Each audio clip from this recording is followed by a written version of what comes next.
ನಮಸ್ಕಾರ. ನಾನು ನಿಮ್ಮ ಚಿನ್ಮಯ. ನಿಮ್ಮೆಲ್ಲರಿಗೂ ಪೊಲಿಟಿಕ್ಸ್ ವಿತ್ ಚಿನ್ಮಯ ಚಾನಲ್ಗೆ ಸ್ವಾಗತ. ನಿಮ್ಮೆಲ್ಲರ ಅಚ್ಚುಮೆಚ್ಚಿನ ದಿನಕ್ಕೊಂದು ಮಾಹಿತಿ ಸಂಚಿಕೆಯಲ್ಲಿ ಹಾಸನ ಲೋಕಸಭಾ ಕ್ಷೇತ್ರದ ಮಾಹಿತಿಯನ್ನು ಹಂಚಿಕೊಳ್ಳಲು ಇಚ್ಛಿಸುತ್ತೇನೆ.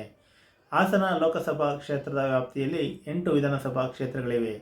8 ವಿಧಾನಸಭಾ ಕ್ಷೇತ್ರಗಳಲ್ಲಿ ಹಾಸನ, ಶ್ರವಣಬೆಳಗೊಳ, ಹೊಳೆನರಸೀಪುರ, ಅರ್ಕಲಗೂಡು, ಬೇಲೂರು, ಸಕಲೇಶಪುರ, ಅರಸೀಕೆರೆ ಹಾಗೂ ಕಡೂರು.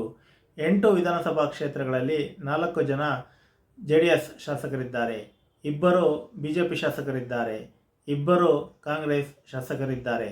2009ರ ಚುನಾವಣೆಯಲ್ಲಿ HD ದೇವೇಗೌಡ ಅವರು JDSನಿಂದ ಗೆದ್ದಿದ್ದರು. 2014ರ ಚುನಾವಣೆಯಲ್ಲಿ HD ದೇವೇಗೌಡ ಅವರು JDS ಪಕ್ಷದಿಂದ ಗೆದ್ದಿದ್ದರು. 2019ರ ಚುನಾವಣೆಯಲ್ಲಿ HD ಪ್ರಜ್ವಲ್ ರೇವಣ್ಣರವರು JDS ಪಕ್ಷದಿಂದ ಗೆದ್ದಿದ್ದರು. 2024ರ ಚುನಾವಣೆಯಲ್ಲಿ ಪ್ರಜ್ವಲ್ ರೇವಣ್ಣರವರು JDSನಿಂದ ಸ್ಪರ್ಧೆ ಮಾಡಿರುತ್ತಾರೆ ಹಾಗೂ ಕಾಂಗ್ರೆಸ್ನಿಂದ ಶ್ರೇಯಸ್ ಪಟೇಲ್ ಅವರು ಸ್ಪರ್ಧೆ ಮಾಡಿರುತ್ತಾರೆ. ಕರ್ನಾಟಕದ ಮೊದಲನೇ ಹಂತದ ಚುನಾವಣೆಯಲ್ಲಿ ಏಪ್ರಿಲ್ 26ರಂದು ಚುನಾವಣೆ ನಡೆಯುತ್ತಿದೆ. ಈ ಬಾರಿಯ ಚುನಾವಣೆಯಲ್ಲಿ ಯಾರು ಗೆಲ್ಲಲಿದ್ದಾರೆ ಎಂದು ಕಾದು ನೋಡೋಣ. ಧನ್ಯವಾದಗಳು.